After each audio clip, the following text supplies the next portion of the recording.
ने एक ये अवेयरनेस कैंप रखा हुआ है ये, और हमारे बीच मेरे गुरु ही बोल सकते हैं उनको, डॉक्टर दिलीप गुसाई जी और मैडम। तो हमें इनको इसलिए बुलाया हुआ है कि जो भी आपके क्वेश्चन होंगे, आपके जितने भी क्वेश्चन होंगे, आप बिल्कुल हल्ला बल्ला करके पूछ लेना इनको। तो मेरी डॉक्टर गुसाई जी से रिक्वेस्ट है कि आप आए और हमें जानकारी दें। धन्यवाद। आज के इस कार्यक्रम में उपस्थित किसान भाइयों एवं मेरी बहनों, मंच पर उपस्थित समिति के प्रधान श्री रतन जी, श्री शर्मा जी, पंचायत के प्रधान एवं अन्य गणमान्य साथियों, आज के इस कार्यक्रम में मैं डॉक्टर दिलीप गुसाई आप सबका हार्दिक अभिनंदन करता हूं कि आपने समय निकाला। आज की मीटिंग जो है वो टिकाऊ खेती पे होगी।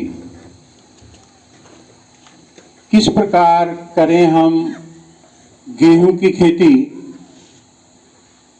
क्या क्या करना है हमको मक्का में। और क्योंकि मैं राष्ट्रीय डेयरी अनुसंधान संस्थान से आता हूं, तो गायों भैंसों का भी मुझको अच्छा पता है। और पिछले 12 साल सेवानिवृत्त होने से पहले मैं कृषि विज्ञान केंद्र का अध्यक्ष था। और डॉक्टर शर्मा को बहुत अच्छे से पता है कि मैं इनके संस्थान से बहुत ज़्यादा जुड़ गया था, और गेहूं के बारे में भी मैं चर्चा करूंगा।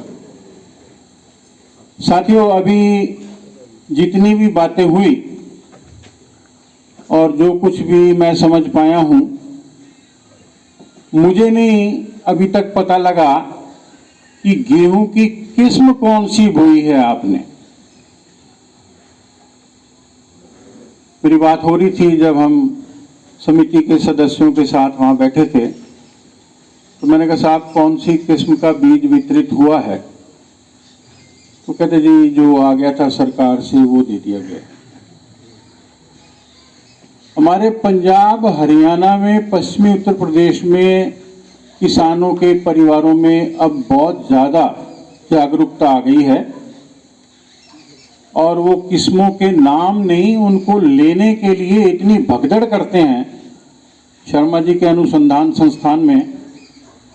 और मेरा YouTube चैनल भी है, और अभी हाल ही में मैंने उस पर बोला था, लिखा था कि पोर्टल खुल रहा है और वहाँ पर बीज मिलेगा, आप पोर्टल पे बुक करें, ये मदर सीड होगा, फिर इससे आप बीज बनाएं। तो मैं हिमाचल की भौगोलिक परिस्थितियों को बहुत अच्छे से जानता हूं। मैंने काफ़ी काम प्रत्येक जिले में लगभग किया है। वर्षा आश्रित है, पानी के संसाधनों की कमी है, तो भाषण हम जितना मर्जी लंबा चौड़ा दे दें, उसका कोई फायदा नहीं है जब तक आपके पास सिंचाई के साधन नहीं है।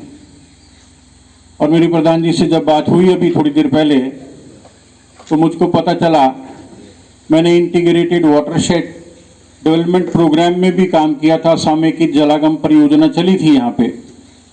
पहले लो फुट हिल ऑफ शिवालिक्स के लिए थी, रोपड़ और नंगल के पास जितना भी आपका हिमाचल का एरिया लगता है, और फिर ये मिड हिल के लिए भी आ गई थी। तो इसमें टैंक बनाने की सुविधा दी गई थी कि टैंक बनाइए और उससे कुछ घरों में जो है इरिगेशन के लिए खेतों में पानी जाएगा और उससे लाभ होगा। और मुझको बहुत अच्छा याद है कि जब मैं पठानकोट से कांगड़ा एंटर करके इंदौरा ब्लॉक में गया था, तो एक ब्लॉक में वहाँ के कृषि के मुख्य अधिकारी ने मुझसे टैंक का नल खुलवा के उद्घाटन करवाया था। तो आज कितने टैंक चल रहे हैं उस पे मैं बहुत शर्मिंदा हुआ सुन के तो आपसे मेरी हाथ जोड़ के पहली विनम्रता तो ये आग्रह है कि आप जरा सिंचाई के संसाधनों को जो सरकार ने आपके यहाँ बनवाए थे उनको दोबारा से संचालित करें और चलाएं ताकि आपको लाभ हो। मैं आपसे अनुमति लेते हुए थोड़ा बैठकर बोल लेता हूं, बैठ जाऊं ताकि बात लंबी होगी तो अच्छा हो जाएगा। अब आते हैं हम पहले गेहूं पे। मैं अभी रास्ते में आ रहा था कि काफी दिन पहले बो लेनी चाहिए थी, लगभग 3 सप्ताह पहले। कुछ में तो इतनी इतनी खड़ी है और कुछ में अभी गेहूं बाहर नहीं आई है। वर्षा आश्रित है, अगर उसमें नमी की मात्रा थी, मॉइस्चर रिटेन्ड थी, तो आपको इसको जल्दी से लगाना चाहिए था। आप जितना पीछे जाएंगे उतना आपको थोड़ा जर्मिनेशन में दिक्कत आती है, क्योंकि टेम्परेचर नीचे आने पे, जब तापमान नीचे आता है तो गेहूं में फिर उतनी जर्मिनेशन नहीं आती है। अभी कुछ खेतों में मैंने देखा इतनी ज्यादा गेहूं के पौधे छोटे छोटे लगे हुए थे कि उनमें भड़वार कितनी होगी उसका आइडिया मुझको चलती कार में हो गया था। रवि शर्मा जी ने भी बोला था कि सीड रेट, बीज की मात्रा प्रति बीघा कितनी होनी चाहिए, तो मैं बीघे और कनाल में तो नहीं जाऊंगा, प्रति एकड़ जो समय से बोई जाती हैं किस्में, अक्टूबर का आखिरी सप्ताह और नवंबर की 5 तारीख बिलासपुर के घुमारवीन एरिया के लिए बेस्ट है मेरी नज़र में। ये थंब रूल है, आगे से आप इस बात को याद रखेंगे। इन्हीं दिनों में ही गेहूं की बुआई करेंगे, नमी को चेक करते हुए कि उसमें नमी है बरकरार। और गेहूं की मात्रा होगी 40 किलोग्राम प्रति एकड़, ज्यादा नहीं डालना है। 8 किलो बीघा हो गया, 5 बीघे का एकड़ होगा शायद, ऐसा मुझको अभी बताया। अभी एक भैया ने बोला नहीं नहीं वो ज्यादा ही डालना है, वो ज्यादा ही। मैं इस कहानी को जानता हूं। हरियाणा और पंजाब में काफी किसान अब 40 लगाने लगे हैं, पश्चिमी उत्तर प्रदेश में। और जैसे जैसे मैं दिल्ली से आगे जाता हूं, क्योंकि मैं कई हजार, कुछ लगभग लाख किसानों के संपर्क में रहा हूं जिंदगी भर में। मैं प्रशिक्षण कार्यक्रमों में लोग आते थे तो उनसे चर्चा करता था। जैसे ही दिल्ली से आगे जाता हूं तो 70 किलो प्रति एकड़, राजस्थान में 72-75 किलो प्रति एकड़, बिहार में 100 किलो प्रति एकड़ गेहूं के बीज की गिरने की मात्रा 5 बीघे में 1 कुंटल। तो मैंने इशारा कर दिया है कि खामखा से संसाधनों को आप नष्ट नहीं करें। वो जो एक्स्ट्रा गेहूं आपने प्रति बीघा डाल दिया, वो ना तो खाने के काम आया आपके परिवार के, ना ही गाय भैंस को दे पाए आप, और ना ही उससे कोई ज्यादा उत्पाद बढ़ेगा, ये मेरा दावा है। तो मैंने देखा काफी अच्छी जमीन थी कहीं कहीं, हालांकि पहाड़ी क्षेत्र है, बड़ी सॉफ्ट थी। मगर जहां तक बात हुई है ये हिमालय प्रोम की, तो हिमालय प्रोम को डालने से जैविक कार्बन बढ़ेगा, टोटल ऑर्गेनिक कार्बन 7.9 इसमें है। कि जब जैविक कंटेंट बढ़ेगा तो अतः आप इसको प्रयोग करें, और अगर अच्छी सफल गाथाएं हैं तो आप इनके साथ, कोहली साहब हैं, मैडम टोहरा हैं, इनके साथ साझा करें। बात हुई है कि गेहूं की किस्म, मुझको काफी अंदाजा है कि देश में सीड रिप्लेसमेंट रेट जो है बहुत कम है। कुछ लोग हैं जो सोसाइटी से लेते होंगे। अभी हाल ही में जो बीज विकसित किए गए हैं, वो बीज तो विकसित किए गए हैं पंजाब, हरियाणा, पश्चिमी उत्तर प्रदेश, ऊना, कुछ पहाड़ी क्षेत्रों का जो इलाका है नीचे, फुट हिल ऑफ शिवालिक मैं बोलता हूँ, जैसे दी अनदर रीजन, मगर अगर गेहूं हो रहा है तो आपने एक तो HD 2963 नहीं लगानी है और एक HD 2851 नहीं लगानी है। ये दोनों ही किस्में पुरानी हो गई हैं और इनमें पीला रतुआ रोग आना शुरू हो गया है। रेनफेड के लिए छोटे समय अवधि की वैरायटीज को ही आप लगाएं। वो हिमाचल प्रदेश कृषि विश्वविद्यालय पालमपुर की हो सकती हैं, मगर अभी हाल ही में बहुत बम्पर जो वैरायटीज इनके संस्थान ने निकाली हैं उनके नाम हैं DBW 187, DBW 222, DBW 303, DBW 327, DBW 332 और मुझको 3 किस्में और मिल गई हैं ट्रायल के लिए। उनके नाम है directorate bread wheat DBW 370, DBW 371 और DBW 372। ये सब लंबे समय अवधि की हैं। बीज कुछ एक्सपेरिमेंट के लिए मैं भेजूंगा, क्योंकि पैसे लगेंगे तो मैं जरूर पैसे लूंगा। अगर मेरा खुद का हुआ फ्री में तो मुझे मुफ्त में देने में बहुत अच्छा लगता है किसान को। I send it to Sharma ji experiment लगवाएंगे। तो मेरा ये मानना है कि आप नई किस्मों को थोड़ा थोड़ा लगाएं डेमोन्स्ट्रेशन में और चलते हुए लोग उनको देखें। नहीं चलेंगे तो कोई बड़ी बात नहीं है, मगर चल गए तो आपके लिए बहुत अच्छा है। मेरे को एक किसान ने, कपूरथला के सरदार साहब ने अब से 7-8 साल पहले एक बीज दिया है, उसका नाम है किसान 888। उसका आज मैं एक बैग लेके आया हूं आपको गिफ्ट देने के लिए, मगर वो एक ही प्लॉट में नहीं लगाना है। मैं आदरणीय रतन जी को दे दूंगा, प्रधान जी जो है समिति के, वो थोड़ा थोड़ा आपको बांटेंगे। जिन जिन के यहाँ गेहूं लग भी गया है तो एक साइड में लाइन में लगा के देखना। पिछले साल एक सेवानिवृत्त retired district horticulture officer Hamirpur ने मुझसे वो बीज मांगा था और उनका भी वर्षा आश्रित ही खेत है, हमीरपुर आपसे भिन्न नहीं है। तो उन्होंने वीडियो भेजा मेरे को, मैंने अपने चैनल पे लगाया है कि ये गेहूं बहुत अच्छे से हमीरपुर में लगी है।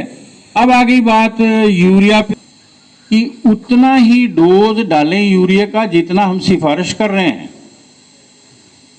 ऐसा नहीं कि पड़ोसी ने 4 बैग डाल दिए, मैं पंजाब हरियाणा की बात कर रहा था तो हम भी 4 ही डालेंगे, उससे कोई लाभ नहीं है। आपको भूख लगी हो 2 चपाती की और आप शादी में गए हो किसी प्रोग्राम में और वहां महानी कने पलदा बना हुआ हो, कांगड़ी धाम, और टूट पड़ो तो उससे नुकसान हो सकता है फिर शाम को। तो ऐसे ही जमीन को और सभी प्रकार की फसलों को है कि जो रिक्वायर्ड डोज है उतना ही उनको खाना खिलाएं जितना हम लोगों ने उसके लिए सिफारिश की है। अब हम बात कर लेते हैं कि आप क्या क्या सावधानियां बरतेंगे। तो गेहूं में फिलहाल कोई बहुत लंबी चौड़ी बीमारी आती नहीं है, आएगी तो कहीं पीला रतुआ आ सकता है। भगवान जी से हमारी आराधना है कि नहीं आए, तो उसमें टिल्ट एक ब्रांड है, उसको स्प्रे कर सकते हैं। उसमें क्या केमिकल है, क्या कंपोजिशन है, उस डिटेल में आपको जाने की जरूरत नहीं है। मैंने बड़ा आसान नाम ले दिया, वैसे मैं प्राइवेट कंपनीज के नाम बहुत कम लिया करता हूं। तो आप उसको स्प्रे करेंगे। 8 टंकी करनी है कि 5 करनी है, उसका हम जरूर आपसे चर्चा कर लेंगे। मेरा फोन नंबर है, व्हाट्सएप पे हम जरूर कनेक्टेड रहते हैं हर फार्मर के साथ। 3 बार मैं स्प्रे करवाना चाहता हूं आपके उत्पाद को बढ़ाने के लिए और गेहूं की चमक अच्छी करने के लिए वो उत्पाद हैं। जब नाली निकलने वाली होगी बाली बनने के लिए 1 किलो की पैकेट लेंगे आप 19 NPK बराबर बराबर में है। फिर 1 सप्ताह बाद जब बाली बाहर आ जाएगी, अभी दूध भरना शुरू हो रहा है उसमें, तब आप स्प्रे करेंगे 0-52-34। हमने नाइट्रोजन को हटा दिया, फास्फोरस और पोटाशियम को लगा दिया। फिर जब दूध भर रहा है और उसमें दाना सख्त नहीं हुआ है अभी, तो पोटाश खींच के लाएगा, सारी ताकत को दाने को बोल्ड करेगा, भरवार बढ़ेगी उसकी पैदावारी। उस टाइम हम लगाएंगे 0-0-50 होगा, पोटाश होगा, इसमें नाइट्रोजन और फास्फोरस नहीं होगा। तो ये थोड़े से टिप्स थे जो मैंने साझा किए हैं। हाँ? 1 किलो बीघे में आप कैलकुलेट कर लेना, ये 1 एकड़ की है। 200 लीटर पानी होगा और 1 किलो का पैकेट होगा। इसको 5 से आप विभाजित करते चले जाएंगे। तो हमारे संस्थान ने गायों भैंसों को हरा चारा देने के लिए ऐसा प्रयोग किया। चारा अनुसंधान संस्थान इकाई ने और पशु पोषण विभाग ने, उन्होंने सिफारिश की कि 52 से 55 दिन की जब गेहूं हो, आपने जब गेहूं लगाई है तो लगभग तारीख आपको पता है, कहा वैज्ञानिकों ने कि आप 52 से 55 दिन की जब गेहूं हो और लंबी किस्म की हो, जो मैंने वैरायटीज अभी बोली थी इनके लंबे टाइम वाली, तो उसको 3 इंच जमीन से नीचे छोड़ के ऊपर से काट लें गेहूं को, और वो हरा चारा मुलायम मुलायम जो है वो आप गाय भैंस को खिलाएं। बड़ा अजीब लगता है सुन के कि गोसाई कह रहा है कि गेहूं को काटो, मगर हिमाचल के लोगों ने ही मेरे को कहा कि जी आप ठीक गला दे, गलाना मैंने बोलना, आप ठीक गला दे तो ये बढ़ जाती है। और जी जो घूमने वाली गाय और बकरियां हैं कभी कभी खा जाती हैं ना, तो इसमें सिट्टा फिर निकल आता है। इसमें आधा क्विंटल से 1 क्विंटल की कमी आ सकती है पैदावारी में, मगर 1 हेक्टेयर में 2.5 एकड़ में अगर आप ऐसा करोगे तो कुछ टन हरा चारा भी मिलेगा आपको गाय भैंस के लिए। अभी सिर्फ 5-7 पौधों में करना और उनको धागा सा बांध देना, ताकि फिर बाद में पता नहीं चलता कि कौन से पौधे काटे थे। अगर उनमें सिट्टा निकल आए तो दूसरों के साथ उनके दाने गिनना, अगर लगभग बराबर हो तो सूखा तूड़ा अगर हल्का सा कम होता है, हरा हमें मिलता है, तो इस टेक्नोलॉजी को, इस तकनीक को भी जरा एक्सपेरिमेंट में लाना।